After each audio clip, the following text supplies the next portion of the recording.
ଖଣ୍ଡଗିରି ଓଡ଼ିଶାର ଏକ ଐତିହାସିକ ଓ ପ୍ରାକୃତିକ ଆକର୍ଷଣ ଭୁବନେଶ୍ୱର ନିକଟରେ ଅବସ୍ଥିତ। ଉଦୟଗିରି ସହିତ ଏହାର ଯମଜ ସ୍ୱରୂପ ପ୍ରାଚୀନ କଳା, ଇତିହାସ ଓ ଧର୍ମକୁ ଏକାଠି ବୁଣି ରଖିଛି। ଖ୍ରୀଷ୍ଟପୂର୍ବ ପ୍ରଥମ ଶତାବ୍ଦୀରେ ମହାମେଘବାହନ ରାଜା ଖାରବେଳଙ୍କ ଶାସନ କାଳରେ ଜୈନ ସାଧୁଙ୍କ ନିବାସ ପାଇଁ ଏହି ଗୁମ୍ଫାଗୁଡ଼ିକ ଖୋଳାଯାଇଥିଲା।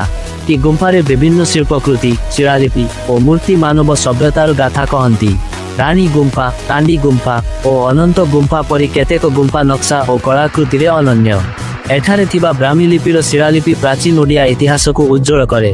ପର୍ବତ ଶିଖରରୁ ଦୃଶ୍ୟମାନ ହରିତିମା, ନୀଳାକାଶ ଓ ନଗରୀର ମନୋରମ ଦୃଶ୍ୟ ପରିଦର୍ଶକଙ୍କୁ ମୁଗ୍ଧ କରେ।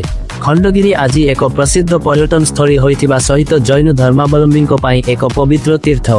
ଏହାର ଶାନ୍ତିପୂର୍ଣ୍ଣ ପରିବେଶ, ଐତିହାସିକ ଗୌରବ ଓ କଳାତ୍ମକ ସୌନ୍ଦର୍ଯ୍ୟ ପ୍ରତ୍ୟେକକୁ ଏଠାରେ ଆକର୍ଷିତ କରେ। ପ୍ରାଚୀନ ଓଡ଼ିଶାର ମାନବ ସାଧନା ଓ ସାଂସ୍କୃତିକ ବିରାଟତାକୁ ଖଣ୍ଡଗିରି ଏକ ଜୀବନ୍ତ ପ୍ରତୀକ ଭାବେ ରଖିଛି। ଆହୁରି ଏମିତି ରହସ୍ୟମୟ କାହାଣୀ ପାଇଁ ଓଡ଼ିଆ ରହସ୍ୟ ଚ୍ୟାନେଲକୁ ସବସ୍କ୍ରାଇବ୍ କରନ୍ତୁ।